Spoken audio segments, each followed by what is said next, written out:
Welcome back to the VMware View Administrator Training course, where we're going to talk about maintaining desktop pools. In this particular lesson, I'll cover user entitlements, what that means, and how to do it. I'll go over the different operations a View Composer-based pool gives you over your desktops, including the refresh, recompose, and rebalance operations. I'll discuss editing pools and what options you have after the pool's already been created. And then I'll talk about managing the user sessions and what you can do to manage their connectivity. And then we'll wrap up with some demonstrations that cover the topics that we discuss. So let's jump on in. So first, user entitlements. Entitling a user is essentially giving them permission to access a desktop in the pool. This is a pool level permission, and depending on the type of pool you have, depends on which desktop a user may get. In a floating pool, the user will get any desktop that's available. It's essentially a random operation. In a dedicated pool, one of two things will happen. If the user has already been assigned a desktop in that pool, the user will be connected to that particular desktop. If they haven't already been assigned a pool, then they'll be assigned a pool at that point, and then that assignment becomes permanent. When entitling users, you can enter either individual user accounts or entire groups of users. And it's all Active Directory based. So as most Active Directory based permission sets go, best practice is to create a group and entitle that group to the pool. You can then use Active Directory to add users into that group, which consequently gives them access to the pool. When creating the pool, you have some capabilities to limit which connection servers can connect to which pools. This is done by creating tags on the connection servers. These tags can identify what type of connection server they are. So for example, the connection server you use internally can have a tag called internal, while the connection servers used to service the security servers out in the DMZ can have a tag called external. You then assign tags to the pools as you create them, which limits the connection server access to them. So desktops you don't want accessed from the internet can be assigned the tag of internal, which only allows the internal connection servers access to this pool. Anyone coming from a security server out on the internet will not be able to access this pool because the associated connection server to that security server doesn't have access to the pool. Now let's talk about the composer operations that can be applied to linked clone pools. All three of the operations that we'll discuss can be applied at the individual virtual machine level, at a group of virtual machines, or at the level of the entire pool. First, the refresh operation. The refresh operation returns the desktop to its original state. This is the known good parent VM that we created and referenced when creating the pool. It's accomplished by deleting all the changes in the Delta disk and anything in the disposable disk. These two disks represent all the changes made to the virtual desktop. When using a dedicated pool, the persistent disk is the only disk that isn't changed. It remains intact without any changes, thereby preserving all of the user's data, while at the same time eliminating any changes to the operating system itself. This operation can be completed on demand as a scheduled task whenever the user logs off the desktop, or when the linked clone reaches a specified size. When performing a refresh on a desktop, you get the choice of whether or not to force the user off, or wait for them to log off on their own. You can accompany this forced log off with a message letting them know that they will be logged off, and a timeout that indicates how long you give them after receiving that message. When using local mode desktops, in order for the refresh to take on those desktops, they must be completely checked in. Otherwise, the refresh operation will not occur on that desktop. So a few use cases where we would want to use the refresh operation. First is maintaining a consistent automated floating pool. So each time a user logs in to one of these pools, they're going to get a random desktop. But they expect a desktop that's going to behave the same as the last random desktop they connected to. If another user has used the desktop they get connected to the second time, that behavior could be different depending on what that user did. This is where we would perform a refresh when the user logs off, thereby ensuring that the next time a user connects to that desktop, that it's at the clean, known good state. When a user calls up to the help desk and has an issue with their operating system, the help desk technician can troubleshoot it for quite a while. In a physical desktop environment, that may result in the help desk technician actually having to get up from their desk and go down to the user's desk. In a view environment, you can simply perform a refresh on that user's desktop, and any changes they made that may have messed up that operating system and caused their errors will simply go away. This is where we would use an on-demand refresh. Another great use case for a refresh is during application testing. We can install the application, make whatever tweaks we want, and then simply refresh the desktop and take it back to that known good state so that the tester can perform another test of the installation of the application. This can easily be on demand or scheduled to happen every night, with the assumption that the tester will want a clean desktop every morning. Our next composer operation is the recompose. Recompose works by relinking a virtual desktop to a new parent snapshot or even a whole new parent. This particular operation does result in the creation of a new replica that these images will be connected to. As part of the recompose operation, any changes to the delta and disposable disks will be eliminated, but the persistent disk will not be touched. This will maintain all the user data even after an upgrade of the operating system. One limitation you do have is you can't use a recompose operation to move a virtual desktop from Windows XP to Windows 7 or any other OS changes like that. Your best option to make this type of an upgrade is to create a whole new pool based on the new operating system. This gives you the ability to easily migrate back to the old desktop if the new desktop doesn't work out. It also provides the possibility of granting the user access to both XP and Windows 7 during the upgrade process. Once again, you can force the users off or wait for them to log off on their own, and provide message and timeouts when you do force them off. And again, just like a refresh operation, welcome mode desktops must be checked in here as well. Otherwise, they will not be updated. So a few use cases for the recompose operation. Deploying patches for Windows or software you may have installed inside the parent image. So now instead of having to access each desktop individually and run the update for each desktop, you can now update just the parent image and push that out to all users. This has obvious time implications, but can also save a lot on help desk calls, because when updating the parent image, you can test it thoroughly and make sure that it works completely, and every user will get that particular environment. When patching individual physical desktops, each one of those environments is unique and has the potential to break in different ways, which will cause extra time for troubleshooting and simply a higher call volume as well. You can also quickly deploy a configuration change with the operating system. As a best practice, you really should make these changes through group policies if at all possible, but there's some that are simply better to be done in a registry or directly within the operating system. When you need to make these changes, they can be as easy and reliable to deploy as we talked about with the patching of Windows. And finally, if an upgrade doesn't go well, you have the advantage of being able to revert back to a previous snapshot of that parent VM. So if your Service Pack 3 deployment on Windows XP doesn't go well, you can choose to return individual desktops or the entire pool back to the Service Pack 2 snapshot of the parent VM. Our final composer operation is the rebalance operation. This operation will evenly distribute linked clones across the data stores. So instead of managing the image itself, rebalance actually manages the storage underneath the desktops. This can provide a better balance of I/O and more even utilization of the disk space within this pool and the data stores it exists on. This operation can be either scheduled or run on demand. The biggest caveat is that the users need to be logged off. This particular operation does not take advantage of storage vMotion, so to move it from one data store to the other, the virtual machine must be turned off. During this operation, the VM will actually be refreshed, so all changes will be lost except for those stored in the persistent disk.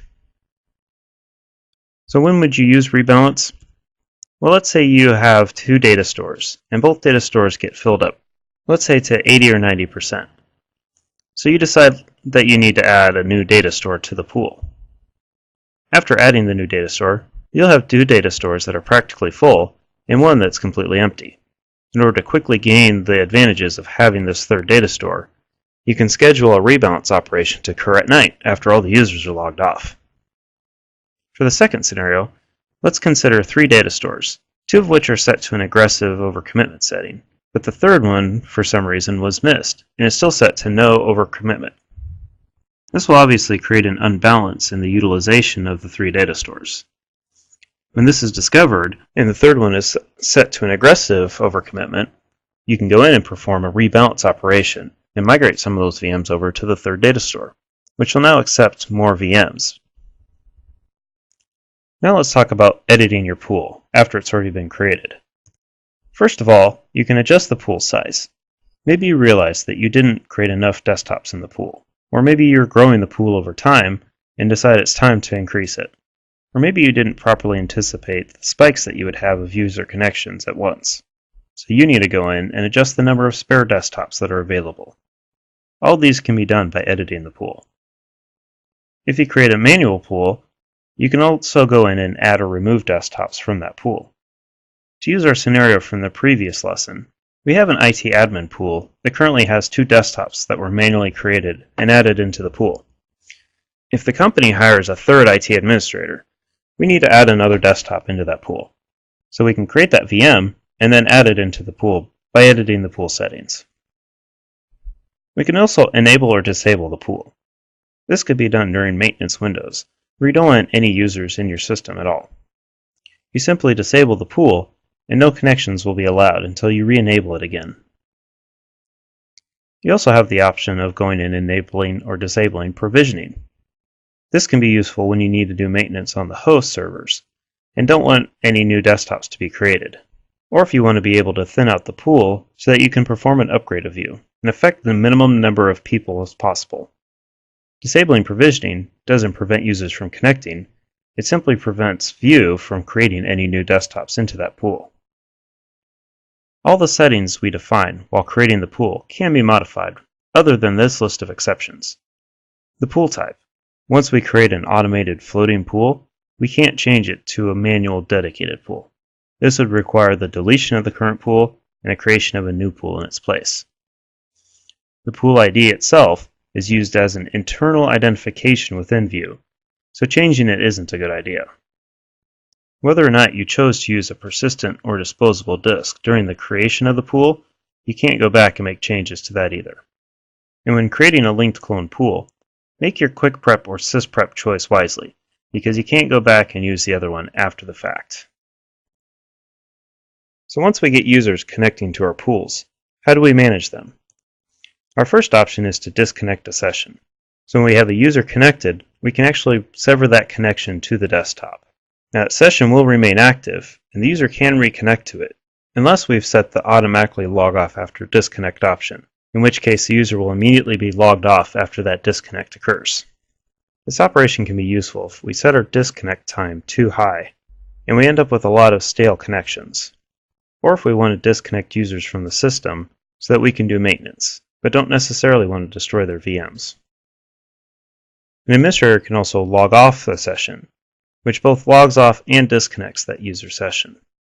If a pool is configured to refresh on logoff, this operation will occur as well. A reset of a desktop is also available within the View Administrator console. This reset is a hard reset and will not shut down the operating system first. Any users that are connected will of course be disconnected from that session, and anything they had running in that session will be lost. Finally, you can choose to send a message to the end user, and this message will be displayed on their desktop. This can be used for situations where you want to notify them well in advance of any maintenance that may be occurring. Now let's get into the demonstrations. We'll start by entitling users. So in the View Administrator console, we're in the Pools area of this Inventory section. There are two different ways that we can entitle users to our pools. First way is to simply select the pool and click the Entitlements button. Here we can click Add and use a standard Active Directory search to find the users or groups that we want to add. So you can choose either users and or groups, choose which domain to search, identify how you want to search for names or descriptions, and the Find button. So for our administrative pool, we want to search for a group with the name administrative.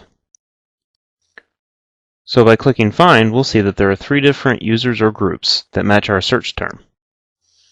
We want this first one here, called administrative. Clicking OK adds the entitlement to the group. Using groups is definitely the recommendation for creating entitlements to the pools, so that you have the ability to add users to a pool without having to get into View Administrator. This is done by adding users to groups within Active Directory. We'll click OK to commit these changes. And now you can see in the Entitled column, we have a checkbox for this pool. We still have to entitle our purchasers pool, so let me show you the other way to create entitlements. Here we're going to double-click on the purchasers.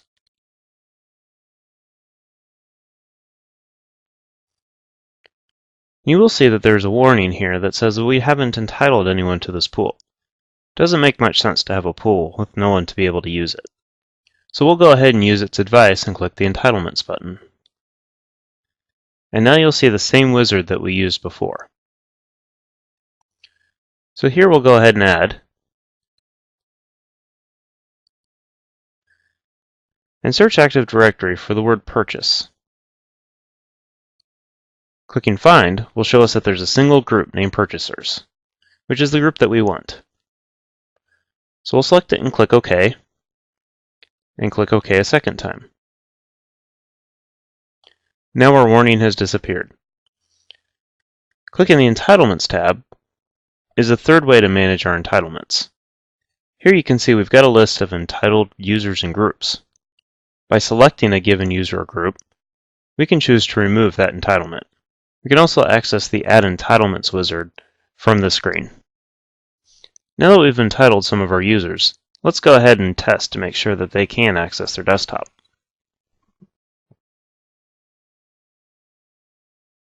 Here's our client machine again.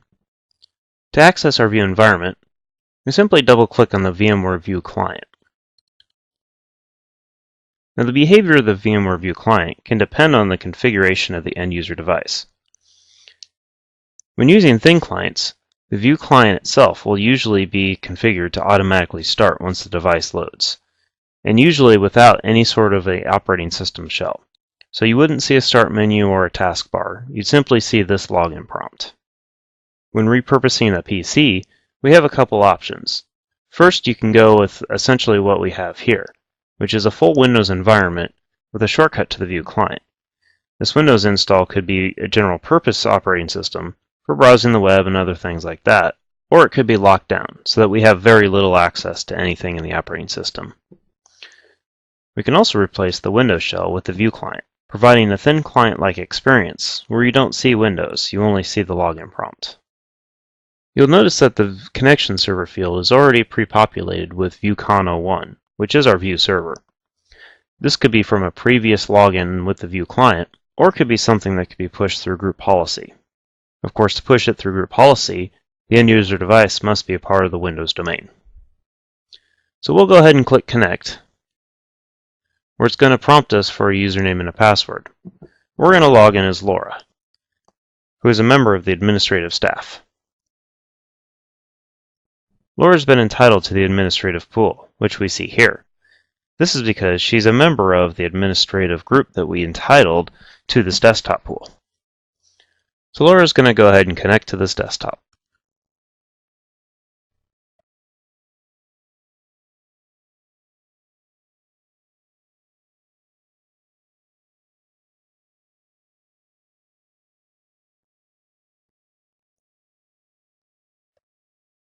Since this is Laura's first time logging in, we'll go through the personalized settings as her profile is created. And now Laura's been presented with a full Windows desktop through our view environment. First thing Laura wants to do is she wants to change her desktop background.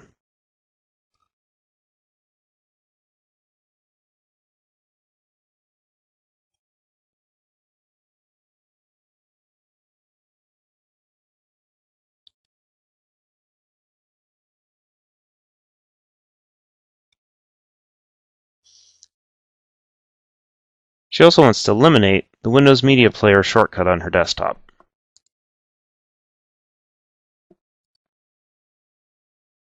These changes will be significant later on, so keep them in mind. Let's switch over to the View Administrator console, where we can see Laura's login and which desktop she's been assigned to. In our View Administrator console, let's double-click on the Administrative pool, and then start on the Inventory tab.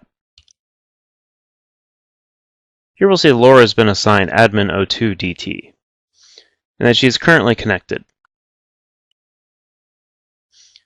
Next we'll take a look at the Sessions tab, where again we'll find Laura is connected to Admin 02 DT, with a little bit more detail about the session itself, like what time she started, how long she's been connected, and what protocol she's using. Next, let's test our Purchasers pool.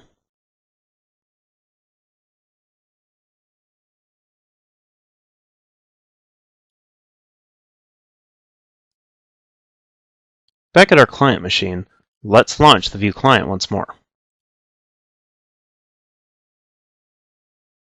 We'll again connect to ViewCon 01. Only this time we're going to log in as James, who is a member of our Purchasers group.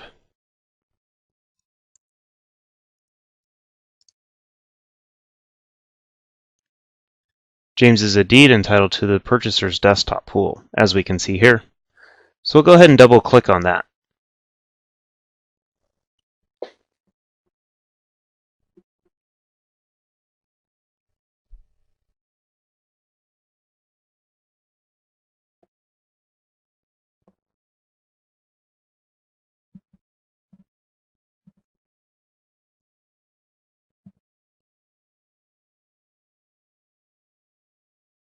And now we see James's desktop. First thing James wants to do is change the appearance of Windows. He doesn't like the clock appearing on his taskbar.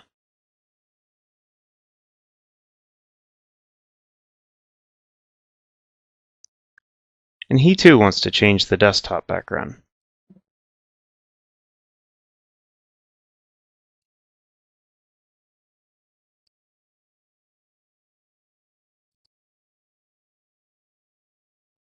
He's also going to change the appearance of Windows and go with the classic style.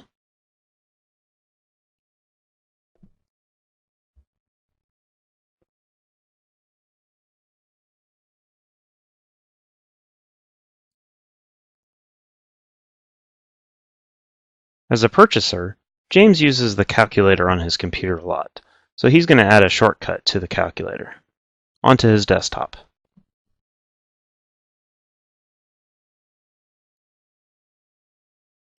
And delete the Windows Media Player.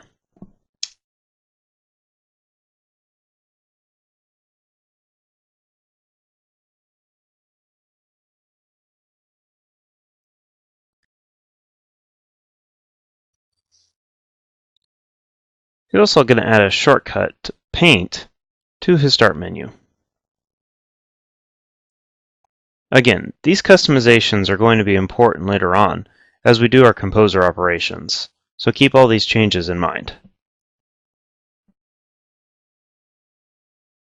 Switching back to View Administrator, let's take a look at James's session. This time let's start off in our status area. We'll refresh this and see that we have 2 remote sessions. By clicking on that, we'll be given a list of all the users that have remote sessions currently open. We'll also see the pool that they're connected to, which desktop they're connected to, and their start time, duration, current status, and display protocol. Another view for monitoring our sessions and users is the Users and Groups section. Clicking on here, you can see all the users and groups that are entitled to desktops, and see the number of entitlements they have and how many remote sessions and local sessions are currently in use. So let's take a look at our purchasers by double-clicking it. Here we can see the number of users that have been added to this group and any subgroups that may exist. What pools are currently entitled to this group.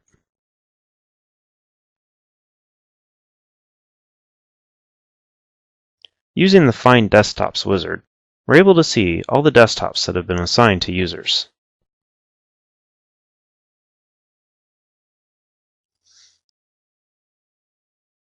The Entitlements tag gives us a little bit more detail on the pools that this group or user has been entitled to. The Sessions tab gives us a listing of all the sessions that are currently open for that group. So that's how you define and monitor who has access to your pools. Switching over to our domain controller, I'd like to quick show you the members of the two groups that we just entitled. First, the administrative group has two users, Alexander Hamilton and Laura Wilder, who are both members of our administrative team. Next, the purchasers group contains Clara Barton and James Cook, who are two of the purchasers for our company.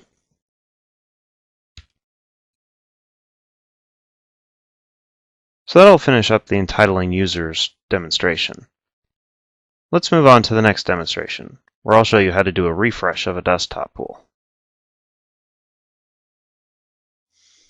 Here we have a desktop that Clara is currently logged in.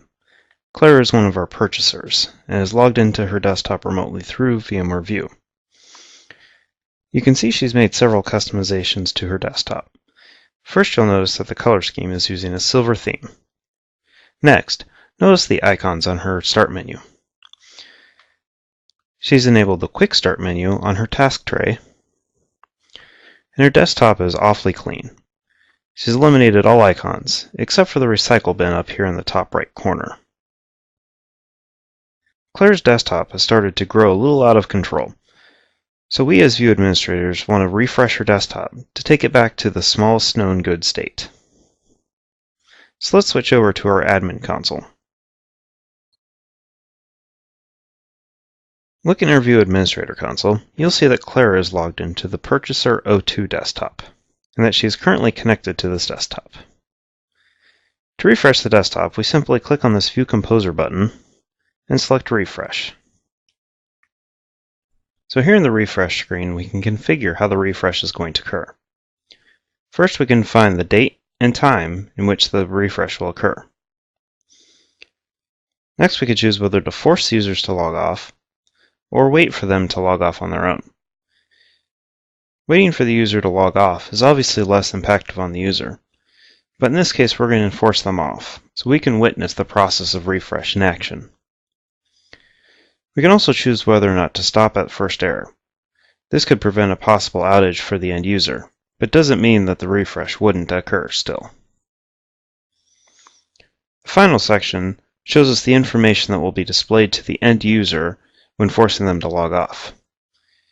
They'll see this message that's listed here, and they'll be given this amount of time, in our case 5 minutes. These settings can't be changed in this screen. We'd have to go into the global settings for View in order to change these. These settings are good for now, so we'll continue on. Now we can review our settings and click Finish to continue with the refresh. Now we can see there's a new task called Refresh, specifically for this desktop. Let's go see what it looks like to Clara. Here we can see Clara has been notified by the VMware View administrator that she has 5 minutes to save any unsaved work. She can click OK, save her work, and either disconnect her session or she can actually log off, which will actually kick the process off immediately.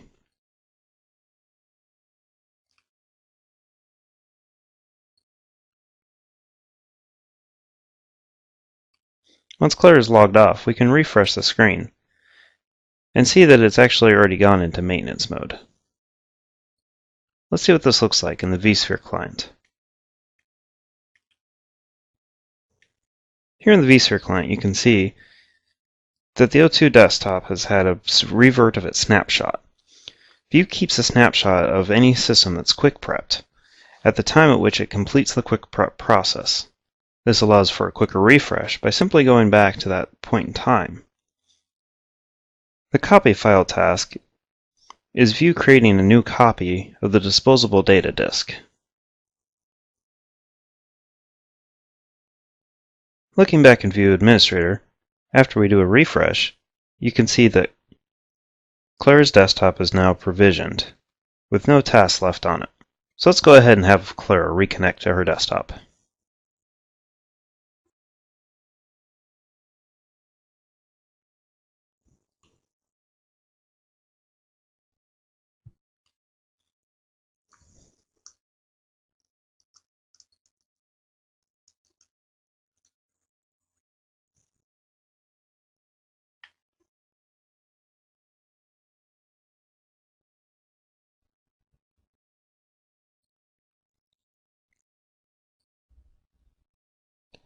So here's Claire's desktop exactly the way she left it.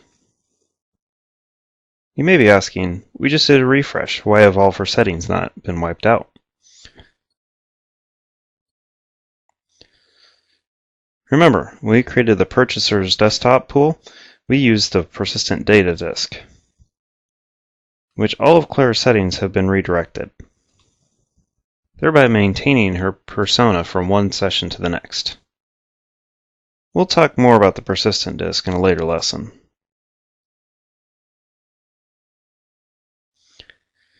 So there you can see, taking a virtual desktop down to a known good state is a very simple and easy process to do. It can be scheduled off hours, and it can be performed only when the user logs off, so as not to impact them at all. So now let's move on, and I'll show you how to do a recompose operation. We use the recompose operation to point our desktop pool to a whole new version of the parent VM. This can include software updates or hardware changes. So back in Vue Administrator, we're looking at the purchaser's desktop again. We can see that the parent VM for this virtual desktop is currently pointing to VueXP parent 01, and the image, or snapshot, is the base install. Previously, the users needed IE6 in this image, but since we first deployed this pool, the application has been upgraded and now accepts Internet Explorer 8. So our task now is to go in and recreate this pool using Internet Explorer 8. We'll start the process by looking at the XP parent 01 machine. So here we are in our VueXP parent 01 machine. Looking at the snapshot manager, you can see we currently have a single snapshot called base install. This is the current snapshot that the pool is using. Looking at the help for our current install of Internet Explorer, you can see it is running version 6.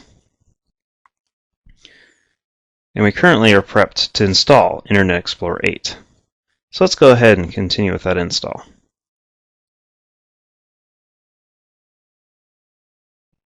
When it comes to configuring Internet Explorer 8, we're going to take the quickest route possible.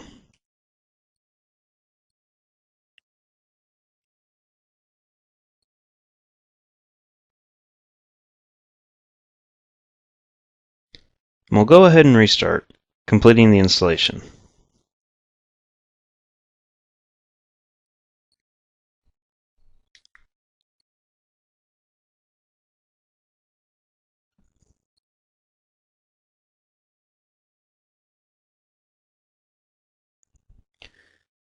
Now we'll log in and validate our updates.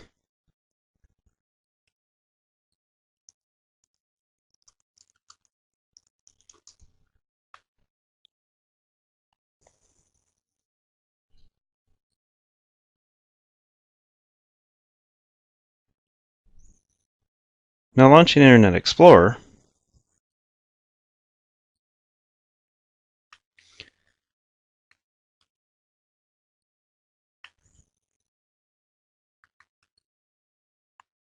you can see that Internet Explorer 8 has been installed. We just need to do some final configuration items. Again, we'll take the shortest route.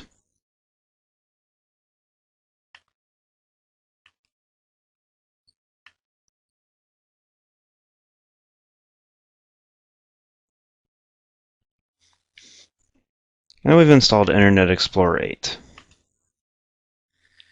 So now we need to shut down and take a new snapshot.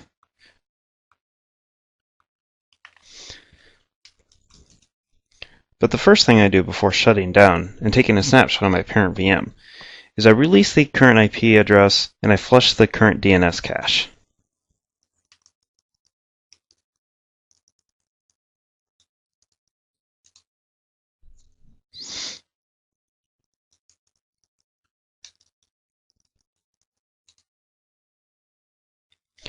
This ensures that this will be a nice clean image that can be powered on indefinitely into the future without having any conflicts with any other VMs at that time. So now we can go ahead and shut down.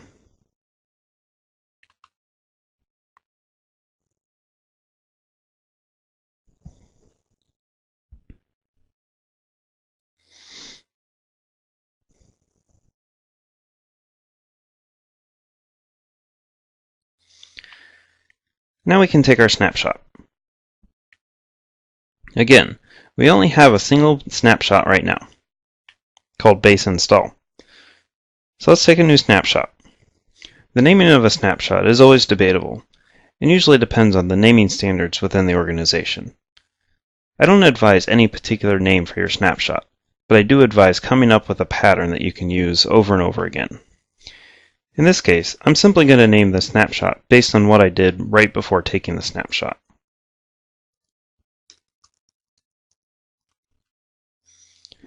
Of course, you can use the description field to better describe what that snapshot represents.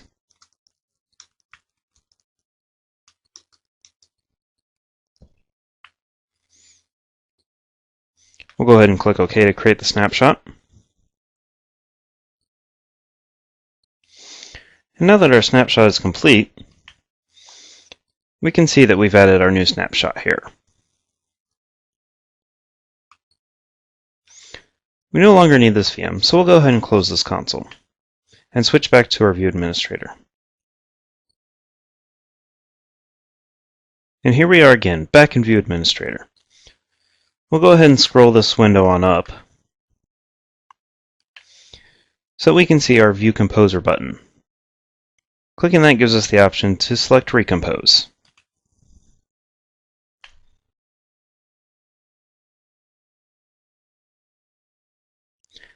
In the Recompose screen, we can choose to change the parent VM itself.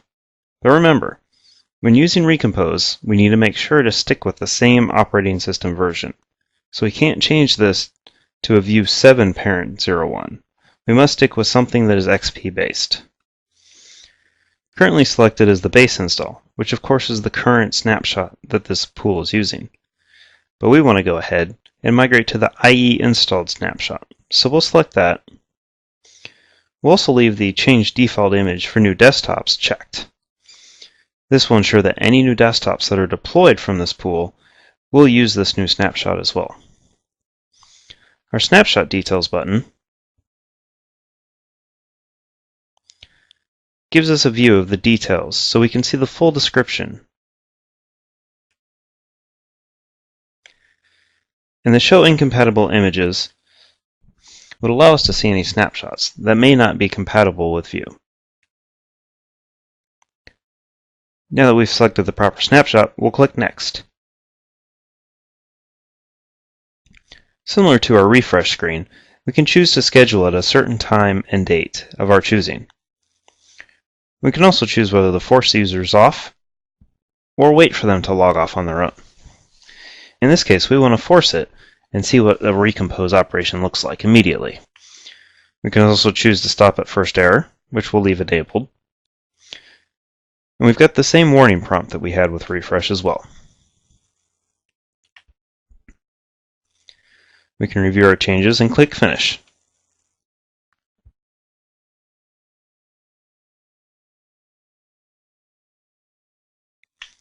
Switching to our inventory view, we can see two recompose operations already occurring on both James and Clara's desktops, 01 and 02. 03 and 04 are actually being deleted. They'll simply be recreated. Since no one's been assigned to them and they have been unused, it's easier just to delete and recreate them.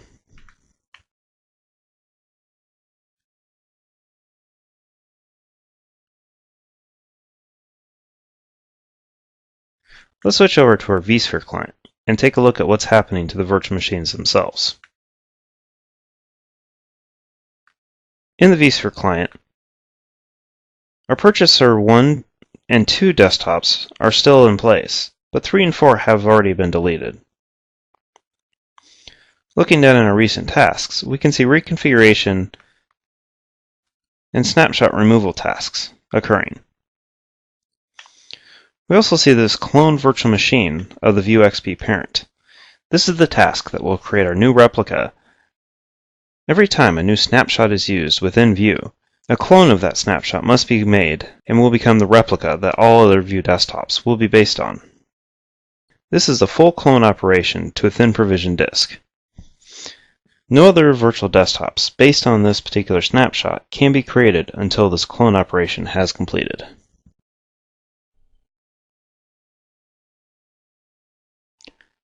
Now that our clone operation is completed and we have a replica out there, the recompose of the actual virtual desktops has begun. Already you see Purchase 03 has been created, and 1 and 2 are going through a cycle of reconfiguration and are now powering on. Let's flip back to our Vue Administrator and see what's going on there.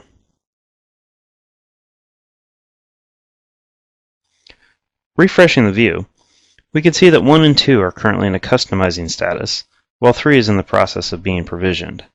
4 hasn't yet shown up. Refreshing again, we can see that Purchase 03 is customizing, and Purchase 04 is now being provisioned. The customizing phase is going through the process of quick prepping the machine, adding in all of the extra disks, like the persistent disk and the disposable data disk, taking the snapshot of the VM after it's been configured and quick prepped, and other tasks like that to prepare it for an end-user connection. Here, for example, you can see the current task is taking the snapshot. And refreshing again, we can see Purchase 1 and 2 are now in a provision status, meaning they are completed and ready to go. They're not available because they're not currently powered on. At this point, Clara should be able to log into her desktop. So let's switch over and have her do that.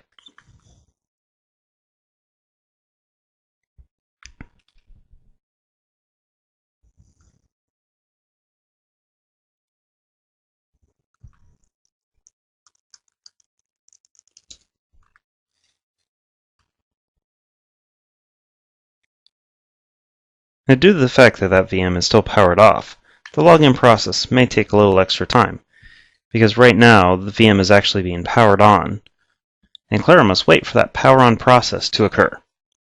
This is where our power policy setting can come in handy for us. If that were set to power on or suspend, this process would take a little bit less time, because the VM would either be already powered on, or would simply need to resume from snapshot, rather than going through the whole boot process. And now Clara is logged in. And we can see all of her settings are still the same, even after recompose operation. To show that the recompose happened successfully, let's launch Internet Explorer.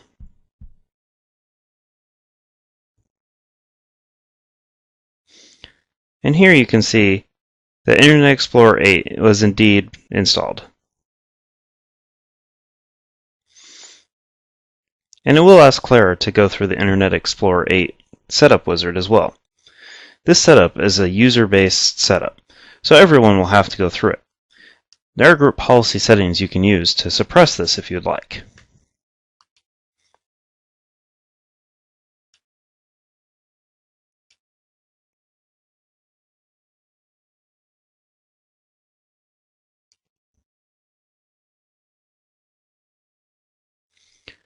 So now we've successfully upgraded this desktop to Internet Explorer 8 without eliminating any of the changes the user has made. We'll talk more about the user profile and how to manage it in another lesson.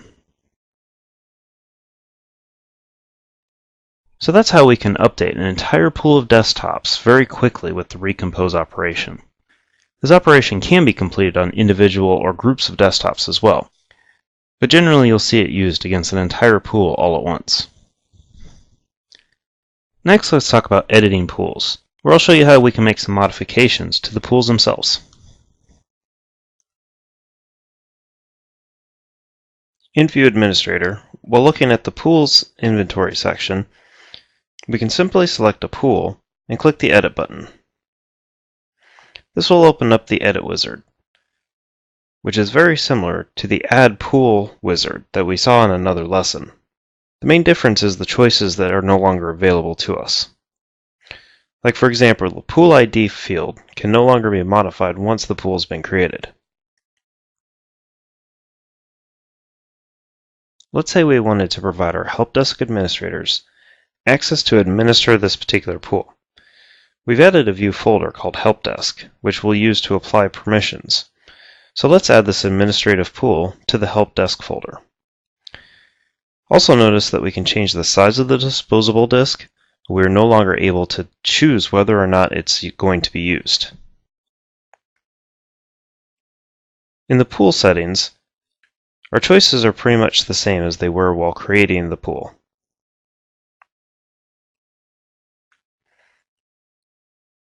Provisioning settings provides us the same set of options that we would have had while creating the pool as well. A common place to edit the pool, though, is the pool sizing. So let's say that we've decided we don't actually need 5 desktops started at a minimum. What we've discovered is that 3 is actually good enough. So we'll change our minimum number of desktops to 3. We've also determined that our max size of desktops is too small. So we'll bump this up to 12. Within vCenter settings, we can modify the default image by clicking Browse and selecting a parent VM or snapshot. This will affect any new virtual machines created in the pool, but not the ones that are already in existence. For this, we need to do a recompose operation. Another item we cannot change while editing the pool is the folder in which the VMs will be created within vCenter. We can also change the host or cluster that the desktops will exist within, the resource pool, and the data stores that the virtual desktops will use. Under guest customization, we can still change the domain and the AD container that the desktops will be placed within, but we can't choose between Quick Prep or SysPrep. But we can provide power off or post synchronization scripts to go along with our Quick Prep. Clicking OK will commit these changes.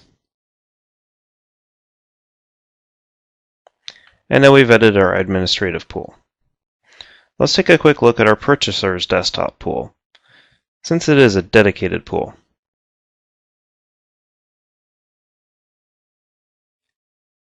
For dedicated pools, we also have the option of changing the size of the persistent disk and what drive letter it would be placed on. But again, we can't change whether or not persistent disk will be used. All other settings for an automated dedicated pool will be the same as the automated pool.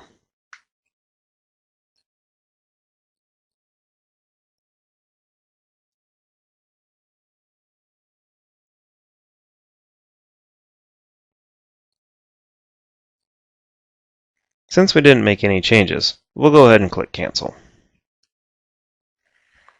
For a manual pool, we'll actually want to click on the desktop pool. Clicking the Inventory tab, we're able to add additional desktops into the pool.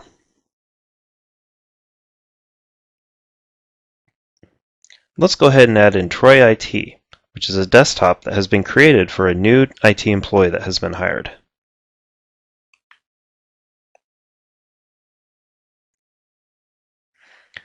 So now all we need to do is assign a user to this desktop.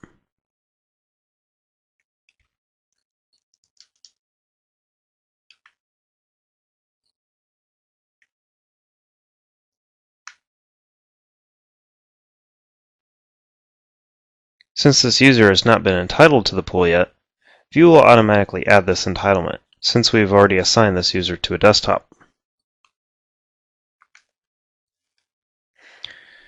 And now John, Mark, and Troy all have access to a desktop through this particular pool. And they will all have their own distinct desktop. Going back to the Settings tab, we can click Edit to change the settings for the pool. Similar to our other pools, we're no longer able to change the ID, but have the ability to change many other settings.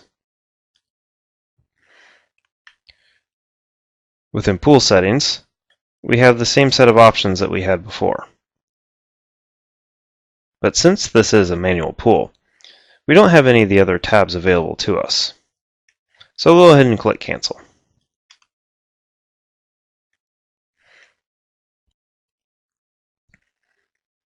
Our final ability to edit pools is to use the delete function. When deleting a dedicated pool that's using the persistent disks, we can choose whether to detach the persistent disks and leave them on the current data store or use a different data store, or simply delete those persistent disks as well. Deleting them will, of course, delete all the user's data that has been stored there. So generally, you'll probably want to use detach and save them someplace, usually on a lower end data store, so that you can access them later. But we don't want to do this, so we'll go ahead and click Cancel.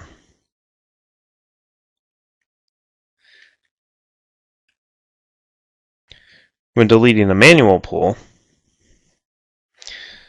we can choose to simply remove the VMs from View Manager, which will leave them in vCenter, or we can flat out delete the virtual machines from the disks. We want to do neither of these right now, so we'll click Cancel.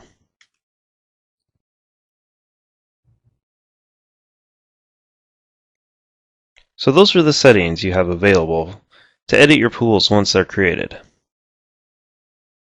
As users start to use our desktop pool, they'll start creating sessions, and those sessions will need to be managed. So let's take a look at what we can do to manage those sessions.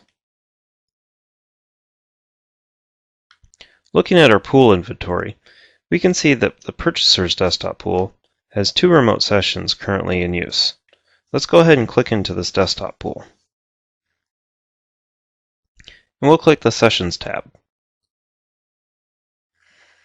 Here we get a look at all the users that have sessions currently open, and some information about those sessions. So we can see the users, what DNS name they're connected to, which gateway they're coming through. So we can see that James here is coming in through the Vue connection server, but Clara is coming from the Vue security server, meaning she's coming from an external connection. We can see what time they started and how long they've had a session. We can also see whether they're currently connected or not, and which protocol they're using if they are connected. So we see that Claire is disconnected for an hour and a half almost now, and we've determined that she doesn't need a session any longer, so we'll go ahead and log her off.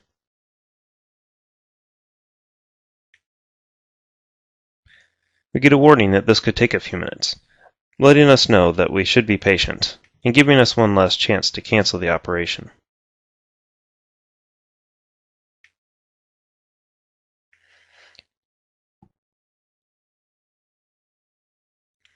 After refreshing, you can see that her session is now gone. On James's session, he's still connected. We want to be able to do some maintenance within Vue that may cause him to be disconnected. So we're going to send him a message to let him know that we'll probably need to disconnect his session.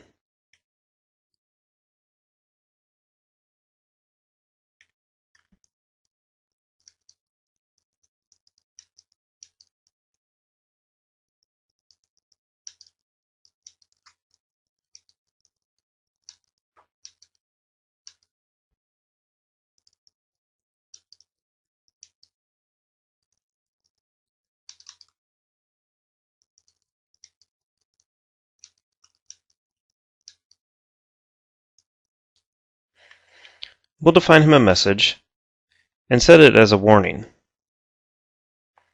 and click OK. I'll switch over to James's desktop to see what this message looks like. Having switched over to James's desktop, we can see this warning message coming from the VMware View Administrator. Seeing that, he'll click OK and save all of his work. So let's switch back to View Administrator. Back in View Administrator now, we can choose to reset his virtual machine, log off, or disconnect his session. We'll go ahead and just disconnect his session here.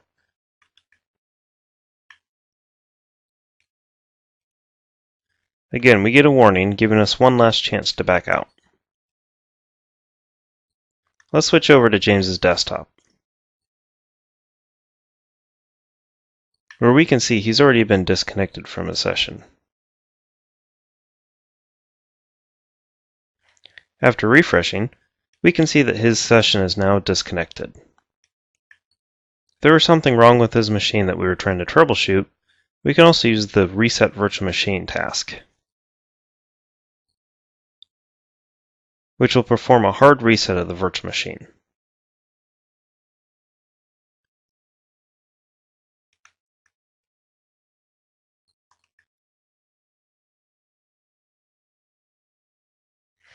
After refreshing the screen, we can see that session is now terminated as well. Let's look back at the Inventory tab and take a look. Here you can see that both users are still assigned a desktop. Even though they've lost their current sessions, they still have a desktop they can reconnect to. So that's how simple it is to manage a user session within View. And that will complete our demos for this lesson. So to finish up, let me give you a few resources that you can use. The first one, as you'll see in all my lessons, is the View Administration Guide. This is an invaluable tool for anyone running a View environment, or anyone studying for VMware certifications around View. There's tons of great information in this guide, and I recommend using it all the time. The second one is the Operational Aspects of Desktop Virtualization, which is written more from a management perspective than from a technology perspective, but it covers a lot of the business aspects of what it means to run a virtual desktop infrastructure, which are important for you to understand before implementing this and managing your pools on a day-to-day basis. Now, before we end the session, let's do a quick review on what we covered in this lesson. We started by talking about user entitlements, both how we entitle users and what that provides to the users. We went over the 3 composer operations that can be performed on any composer-based pool. These include the recompose, which is the feature that allows us to quickly update multiple desktops to a new image. We also talked about the refresh operation, which allows us to quickly revert a desktop pool to a known good image. And finally, the rebalance operation, which will migrate our virtual desktops between different data stores to provide a better utilization across all of them. Then we talked about editing pools, some of the options that you have and don't have when editing, and some of the more common options that we want to go in and change. We then quickly covered the different options you have for managing the user sessions that users have when connecting to their desktops.